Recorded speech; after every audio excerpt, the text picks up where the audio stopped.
रामदीन एक गरीब किसान था। उसकी जिंदगी पूरी तरह से कष्टों से घिरी हुई थी। वह एक छोटे से गांव में रहता था, जहां खेती उसकी रोजी रोटी का एकमात्र साधन था। लेकिन लगातार बेमौसम बारिश और सूखे ने उसकी खेत को चपेट में ले लिया। हालात इतने खराब हो गए कि उसे अपना छोटा सा खेत भी बेच देना पड़ा। कर्ज और भूख ने उसे और उसकी पत्नी सुमित्रा को दर दर भटकने पर मजबूर कर दिया। रामदीन ने कई बार गांव के जमींदार और बड़े किसानों से मदद मांगी, लेकिन किसी ने भी उसकी मदद नहीं की।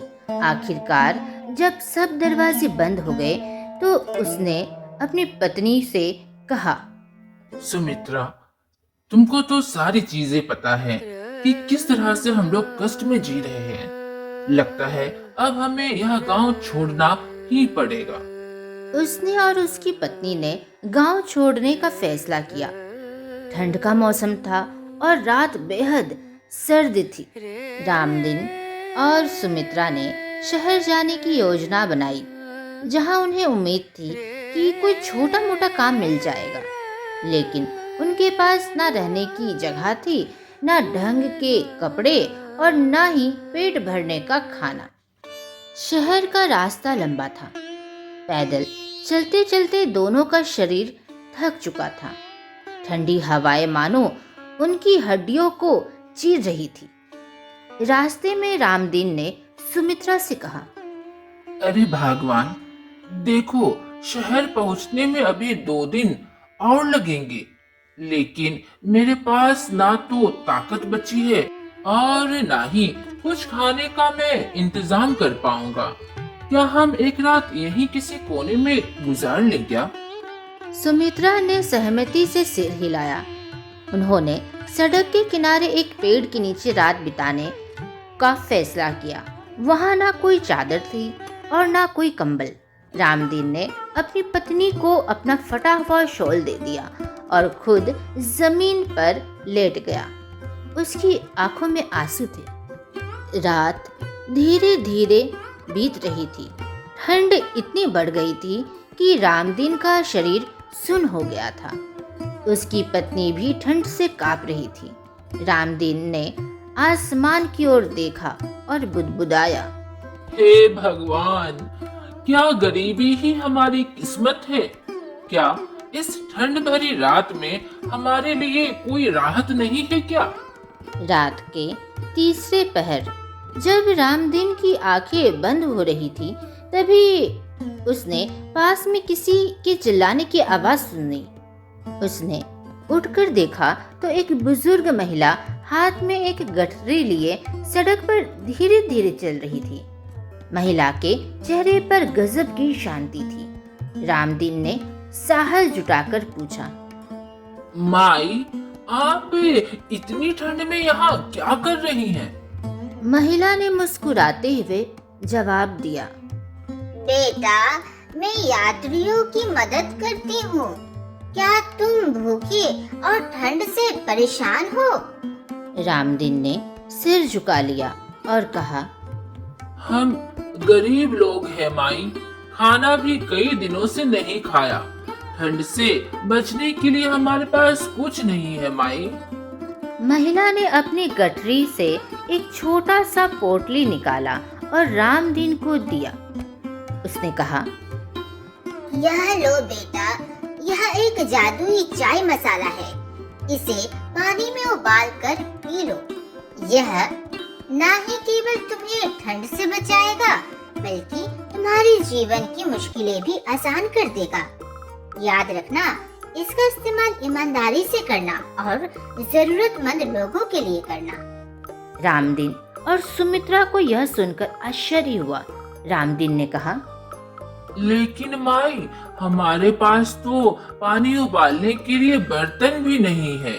महिला ने मुस्कुराते हुए कहा, थोड़ा देर ही रखो, पास ही एक ढाबा है, वहाँ जाकर इसे बनाओ। रामदीन ने माई को धन्यवाद दिया और सुमित्रा के साथ ढाबे की ओर चल दिया। पास के ढाबे पर पहुंचकर रामदीन ने ढाबे वाले से उधार में पानी और बर्तन मांगा। ढाबे वाले ने उसकी हालत देखकर उसे दे दिया और कहा, ठीक है भाई, लेकिन जल्दी करना।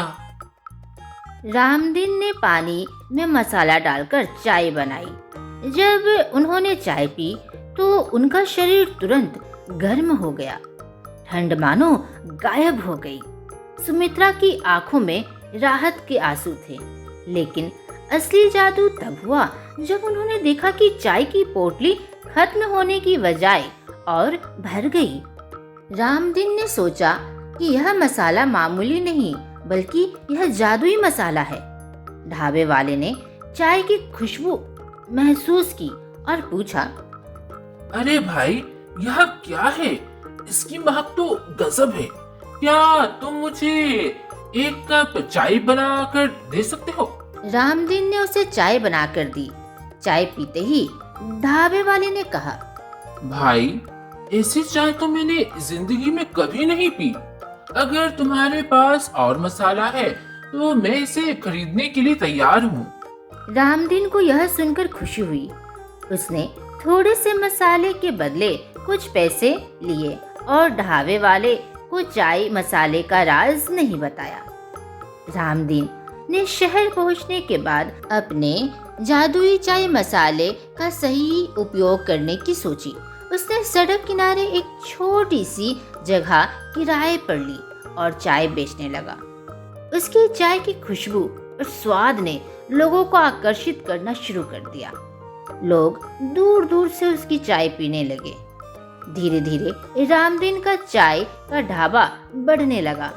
उसने अपने मसाले का इस्तेमाल सोच समझ कर किया। हर बार मसाला खत्म होने की बजाय और भर जाता। देखते ही देखते रामदीन के पास बहुत ही अच्छे खासे पैसे हो गए। रामदीन ने कुछ पैसे बचाकर अपने और अपनी पत्नी के लिए शहर में एक छोटा सा घर ले लिया। कुछ ही महीनों में रामदीन का नाम पूरे शहर में फैल गया। लोग उसकी चाय को जादुई चाय कहने लगे। उसने अपने धंधे को और बढ़ाने के लिए कुछ और गरीबों को काम पर रख लिया और उनकी भी मदद करने लगा। एक दिन रामदीन को वही बुजुर्ग महिला सड़क पर दिखाई दी। वह तुरंत उसके पास दौड़ा और उनके पैर छूकर बोला, माई, मुझे पहचाना क्या? माई, आपने मुझे यह मसाला देकर मेरी जिंदगी बदल दी। मैं आपका ऋणी हूँ। महिला ने मुस्कुराया और कहा, बेटा, यह जादुई मसाला तुम्हारी मेहनत और ईमानदारी के कारण तुम्हारे काम आ रहा है। इसे संभाल कर रखना और इसे कभी लालच और गलत इरादे से इस्तेमाल मत करना। याद रखना, जितना दूसरों की मदद करोगे, यह मसाला उतना ही प्रभावशाली होता चला जाएगा। रामदीन ने वादा किया कि वह हमेशा ईमानदारी और जरूरतमंदों की मदद करता रहेगा। रामदीन ने अपने चाय के धंधे से न केवल अपना जीवन बदला बल्कि कई गरीबों को रोजगार भी दिया। उसने गांव में लौटने का फैसला किया। गांव लौटकर अपने खेतों को वापस खरीदा और खेती करने के साथ साथ अपने चाय का व्यापार भी गांव में शुरू कर दिया। अब रामदीन के नाम का डंका पूरे क्षेत्र में बजने लगा। लोग उसकी ईमानदारी और मेहनत की मिसाल देना शुरू कर दिए। रामदीन अब समझ चुका था कि असली जादू उसकी मेहनत और दूसरों की मदद करने की भावना में है। तो देखा दोस्तों, मेहनत और ईमानदारी से किस्मत बदल सकती है। जरूरतमंदों की मदद करना सबसे बड़ा धर्म है। लालच और स्वार्थ से हमेशा बचना चाहिए। आज का प्रश्न है, क्या आप बता सकते हैं कि उस बूढ़ी अम्मा ने रामदीन को क्या दिया था?